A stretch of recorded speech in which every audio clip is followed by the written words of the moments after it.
Alright, so today we are going to be doing the change making problem. Alright, so in honor of this question, I have the PayPal credit shirt. So when I applied to them, I did the hacker rank. I got waitlisted, but it turned out that I couldn't even sign up for the waitlist because the waitlist was filled, so I never even got an interview, and now I have a cool shirt to remember that ordeal. Anyway, today we're going to be doing the change making problem. So what is this question asking? So we are given a certain amount of coins, denominations, whatever you want to call them. We're given coins, and then we're given an amount. And then what we're asked is, what is the minimum amount of coins that I need or can use to make this amount? So if I have just a coin worth 2 and I need to make change for 3, I cannot do that. I return -1. If I have the amount 11 and I have the coins 1, 2, and 5, what is the least amount of coins I need to use to make change for 11? That answer is 3.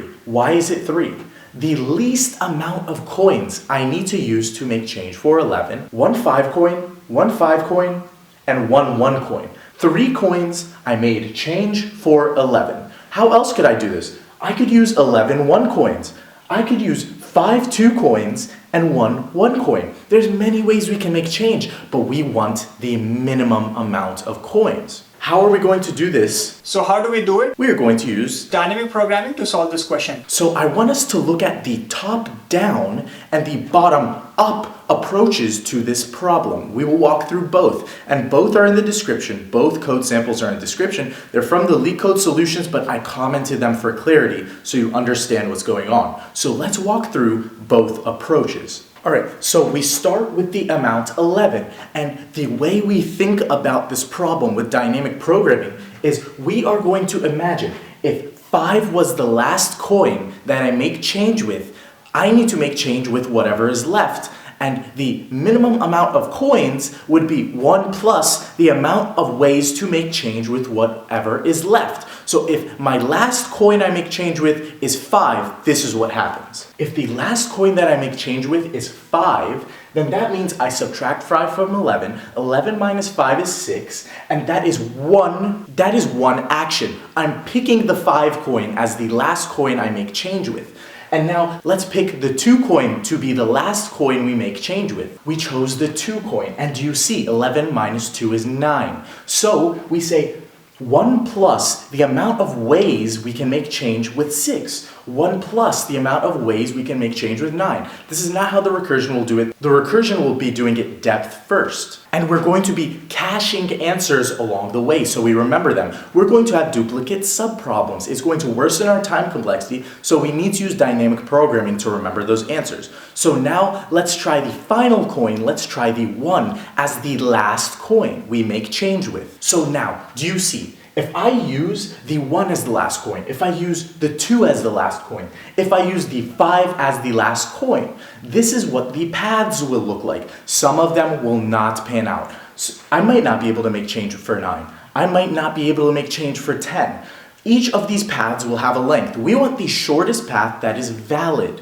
That is going to yield us a path that makes change with the minimum amount of coins. As you can tell, we're going to be going very deep on this path because subtract 1 from 10, subtract 1 from 10, subtract 1 from 10. We'll do that 11 times, and that's why our call stack will have a depth of O of n, because n is the amount, and then we're going to have to go that deep if we just have to subtract 1s every time. But let's do that again. Let's see how we can make change from each one of these new points, each one of these new subproblems. So as you can see here, I subtracted 5 from 6. If the last coin I make change with for 6 is 5, then I subtract 5 from 6 and I get 1. Now let's try the 2 coin as the last coin to make change for 6. And now we have 4 left. Now let's try 1 as the last coin we make change for 6. And now we have 5. And notice, these are our new subproblems. Our winning subtree is going to be over here. If I solve the subproblem, how many ways are there to make change for 1? With the coins we have, I only can use the 1 coin. Let's use the 1 coin. And now I want you to see, this is the winning subproblem. This is the winning path. We do 1, 1, 1. 3 coins. We used a 5, we used a 5, we used a 1.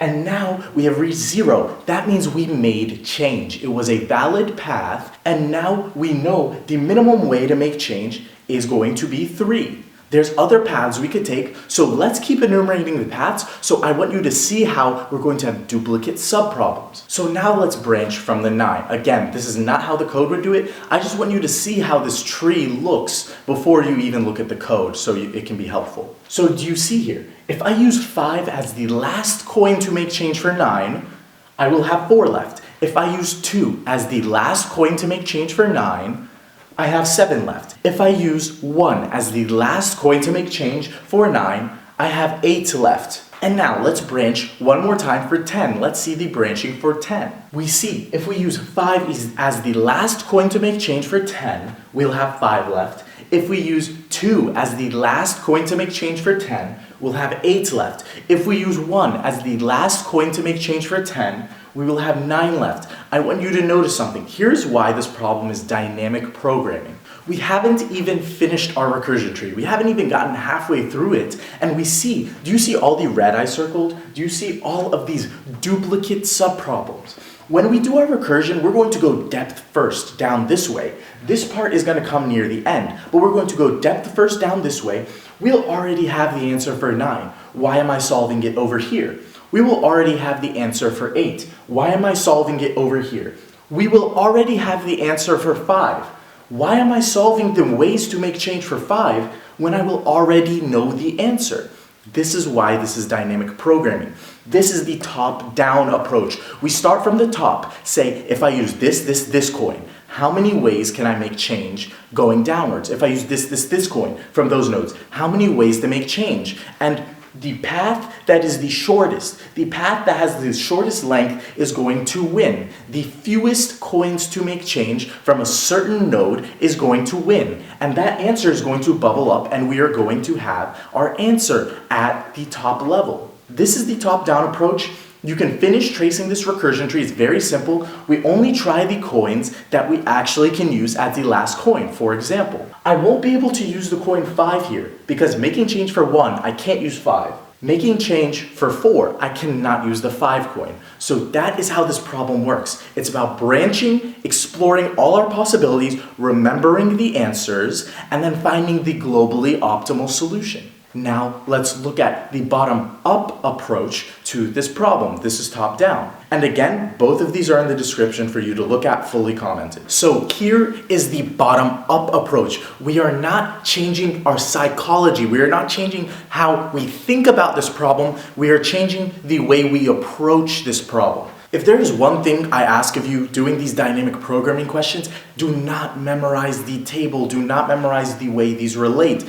Know these subproblems. Think about what is going on. Understand each of these cells is asking a question. It is asking us a question that we will know previous answers to. That is the key to this. So when I'm at here, my question is, if I have the amount 4 and I have the coins 1, 2, and 5, what is the minimum amount of coins I need to make change? When I am there, I am asking myself, if I have the amount 7 and I have the coins 1, 2, and 5, what is the minimum amount of coins I need to make change? When I am here, wait, this is our original question. This is what we wanted to know all along. So that is the key. The key to the bottom-up tables we use is we want this. We want this answer. But we need the answer to all of these previous questions so we can build a globally optimal answer which sits right there. So what we will do is we fill the first cell, the minimum amount of coins we need to use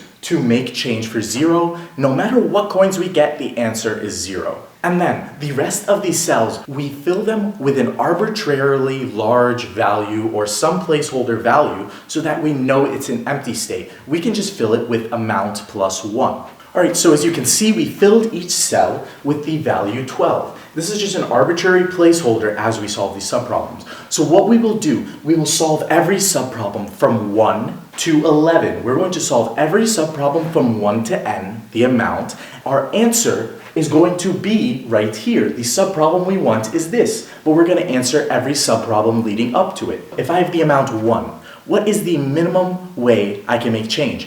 I'm going to try every coin against 1 and I'm going to add 1 to the value in the cell over here, because remember, each of these boxes are the minimum answer to the question. So we just add 1 to that because we're using a coin. We're acting like 1, 2, and 5, 1, 2, or 5 are our last coin. We add 1 to the answer we find subtracted away from that coin. So you'll understand as we walk through this. So what we do here is we have the amount 1. The only coin we can use is 1. 1 minus 1 is 0. So we look at the subproblem 0. The minimum way to make change is 0. So what we do is we do 0 plus 1. We do min 0 plus 1 versus 12. 1 is less than 12. 1 is our new best answer. So 1 is our new best answer there. Can we use the coin 2? No, we can't. Can we use the coin 5? No, we can't. So this is our answer. The subproblem for the amount 1, the answer is 1. So now we move on. The subproblem for the amount 2. Can I use the coin 1? Yes, I can. 2 minus 1 is 1. Now we say, this subproblem, if I use 1, that's using a coin. So I say, the answer to this subproblem plus 1, 1 plus 1, the minimum of 1 plus 1 and 12. Who wins? 2. 2 is the winner. So that becomes our new best answer. Okay, we tried the 1. Now we have to try the rest of our coins. If we try 2, 2 minus 2 is 0. If I use 2 as my last coin, I do the answer to the subproblem minus my coin, which is the subproblem 0. The best answer is 0. 0 plus 1? 0 plus 1 versus our best answer so far. 1 wins. 1 is our new best answer. So now we try the 5. Can we try 5? We cannot. 5 is greater than 2. We cannot subtract 5 without going negative. So what is the answer to our subproblem for the amount 2? The minimum amount of coins, given our coins, to make change for 2 is 1. We use the 2 coin. So we have solved subproblem, subproblem, subproblem. And now we're going to continue like this and solve all of these subproblems. And by the time we get here, we are going to finish the problem. So now, let's try coin 1. 3 minus 1 is 2. We have 1. So this is what we do. 1, which is the best answer at 2, plus 1, because we just used the 1 coin, versus the best answer 12. 2 wins. 1 plus 1 is 2. So now, we tried the 1 coin. Let's try the 2 coin. So 3 minus 2 is 1. The best answer at 1 is 1 coin, minimum coins to make change. So we do 1 plus 1. 1 plus 1 versus 2. 1 plus 1 is 2. 2 is not less than 2. It's less than or equal to 2. It is actually equal to 2. But that won't change our answer. Our answer stays 2. So, can we use 5? No, we can't. We've tried all our coins. We are finished. The best answer to our subproblem is using 2 coins. To make change for the amount 3, we use 2 coins. And so now we move on. We try the coin with a value of 1. 4 minus 1 is 3. 3, our best answer was 2. So 2 plus 1. And again, we're adding 1 because we're using a coin. The best answer at 3 was 2. We add 1 to that because we're using a coin. So now, 2 plus 1 versus 12. 3 is the winner. It is less. And so now, we've tried the 1. Let's try the 2. 4 minus 2. It is 2. The best answer at 2 is 1. 1 plus 1 versus 3. 1 plus 1 is 2. 2 is less than 3. 2 is the winner. Can we use coin 5? We cannot use coin 5. 5 is greater than 4. So the winner to our subproblem is 2. The minimum amount of coins to make change for the amount 4, given these coins, is 2. We use a 2 and a 2. That is our answer. And so now, 5. If we use 1 as our last coin, our best answer is going to be right there. We do 2 plus 1 versus 12. 3 versus 12. 3 is the winner. Now, if I use 2 as the last coin, 5 minus 2. The best answer at 3 is 2. So, 2 plus 1, and then we have that against 3. 2 plus 1 versus 3 is 3 versus 3, so nothing changes. So now, we can use the 5. So, 5 minus 5 is 0. The best answer at 0 is 0. 0 plus 1 versus 0 plus 1 versus 3. 1 is the winner. The best way to make change at 5, given these coins, is just to use the 5 coin. It is 1. That is the answer to our subproblem. We have solved this, and this. We have solved 6 subproblems, and now we're going to continue on. So now I am at subproblem 6. So if I try the 1 coin, 6 minus 1 is 5. The best answer at 5 is 1. 1 plus 1, 1 plus 1 versus 12. 2 is the winner. And I want to try coin 2. 6 minus 2 is 4. 4, the best answer is 2. 2 plus 1 is 3. 3 versus the best answer we have so far, which is 2. 2 plus 1 is 3. 3 is greater than 2. It does not beat our best answer, so we do not take it. Now we try our final coin, we try the 5. 6 minus 5 is 1. 1. 1 plus 1.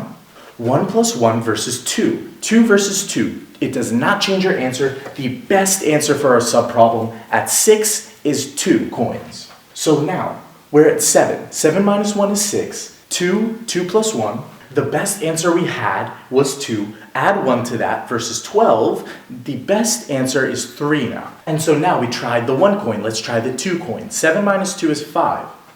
Now 5, the best answer is 1, and 1 plus 1 is 2. 1 plus 1 versus 3, 2 is the winner. And so now let's try the 5 coin. 7 minus 5 is 2. 1 plus 1. 1 plus 1 stays versus 2. 1 plus 1 versus 2. The winner is still 2. Nothing happens. So the best answer at 7, we've tried 1, 2, and 5. We've tried all our coins. The best answer at 7 is going to be using 2 coins. If we notice, it's going to be the 5 coin and the 2 coin. Those add up to 7. So let's move on. So now we're at 8. So if I use 1, the best answer is 2. So 2 plus 1, 3 versus 12. 3 wins. So now if I try the 2 coin, 8 minus 2 is 6. 2 plus 1 is 3. 3 versus 3, nothing happens. Let's try our next coin. Let's try the 5. 8 minus 5 is 3. 2 plus 1 is 3. 3 versus 3, none of the coins we tried improved our subproblem. So now the best answer we have, the minimum amount of coins to make change at 8 is going to be 3 coins. So now if we use the 1 coin, we reach the 8. And now we do 3 plus 1. 4 versus 12, 4 wins. So now we try the 2 coin. 9 minus 2 is 7. The best answer is 2 at our place 7. So we do 2 plus 1 versus 4. So now 3 beats 4, so 3 is our new best answer. So we tried the 1 coin, we tried the 2 coin, now let's try the 5 coin. 9 minus 5 is 4. So now 2 plus 1 is 3. We have 2 plus 1 versus 3. So what we do is we won't do anything because 3 will not beat 3. So now we tried 1, 2, and 5. The answer to our subproblem at 9 is 3 minimum coins. So now we're almost to the final solution, which is going to be a 12. So we try the 1 coin, 3 plus 1. We do 10 minus 9. Best answer at 9 is 3. 3 plus 1 versus 12. 4 wins. So now 4. So we've tried the 1 coin. Let's try the 2 coin. 10 minus 2 is 8. The best answer is 3. 3 plus 1. 3 plus 1 versus 4. Nothing happens. Let's try the 5 coin. 10 minus 5 is 5. 5. The best answer at 5 was 1. 2 versus 4. 2 is the winner. We've tried all our coins and the best answer is 2. If we have amount 10, we can use a 5 and a 5. We can use a 5 and then a 5 to get change, take us to 0, and that is the answer to our subproblem. So now we've reached our final subproblem. This is the answer we want. And now we try making change with a 1. We do 11 minus 1 is 10. The best answer at 10 is 2. We do 2 plus 1. 3 versus 12. 3 is the winner. So what we do now is we try coin 2. We just tried coin 1. Let's try coin 2. So what we do is we do 11 minus 2, 9. Best answer at 9 is 3. 3 plus 1 versus 3. 4 does not beat 3. We do not take it. We choose not to use 2 as the last coin to make change to 11. That is a path we don't want to follow because we will not get the best answer. So now we try 5. 11 minus 5 is 6. Our best answer is 2. So now 2 plus 1 is 3. 3 does not beat 3. It does not matter whether we take the path of subtracting the 5 coin or the 1 coin. From 11, we will still be able to get our best answer, 3. So each time, the reason we're adding 1 to these best subproblems is because we're using a coin. So this is the bottom-up approach. I wanted you to see the top-down and the bottom-up approach because these dynamic programming problems often can be done both ways, whichever you are more comfortable with. Personally, I would say get comfortable with both, be proficient in both, but sometimes the iterative approach is a lot easier to implement because it's very more straightforward and you just need to know the pattern of the table. You don't so much need to know how the decisions get made and how all of that stuff pans out.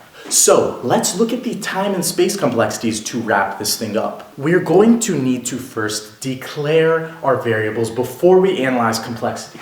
So A is the amount we're given. If we're given to make change for an amount of 11, we need to make change for 5, that is A. C is the total denominations, the total coins we are given. If we're given a 1, 2, and a 5, then C is going to be 3. We're given 3 coins. Our time complexity is going to be A times C. For the top-down approach, our call stack at maximum is going to go A calls deep. If I subtract 1 from 11, 1 from 10, 1 from 9, 1 from 8, 1 from 7, then my call stack is going to be as deep as the amount that I'm given. If we are caching answers on the way downwards, we are going to have at maximum a depth of A. We are going to be doing at maximum C iterations. We're going to check C denominations. We're going to check all of our coins from each of those subproblems that we solve. And we're going to only solve A subproblems at max because we are remembering the answers. For the bottom-up approach, then we're just going to be iterating through our table, and at each of the points in the table, we're going to be trying at maximum C coins. We're going to try at maximum all the coins we have, as you saw in our example. That is why it is A times C for both the bottom-up and the top-down approach. So let's look at the top-down, bottom-up for space. For space, we're going to be using O of A. For both approaches, we're going to be caching the answers to A plus 1 subproblems. We're going to keep the answer to the 0 subproblem. You could count that in, count that out, but it's going to be about A subproblems. For the top-down and bottom-up, we're going to have this dynamic programming table that caches A answers. But the call stack for the top-down approach, which is recursive, is going to have at max a depth of A. That does not change our space complexity. That still keeps it at O of A. So this is the time and space to this problem. So that is all for this problem. If you like this video, if this was a clear explanation, subscribe to the channel and like this video. I want to do videos like this every day to help engineers prepare for the interview. Questions like this on a day-to-day basis are not really that practical for someone who's in industry or working. So I really want this channel to be a resource to refresh people's minds and help them prepare for this process of interviewing. So that's all for this video, and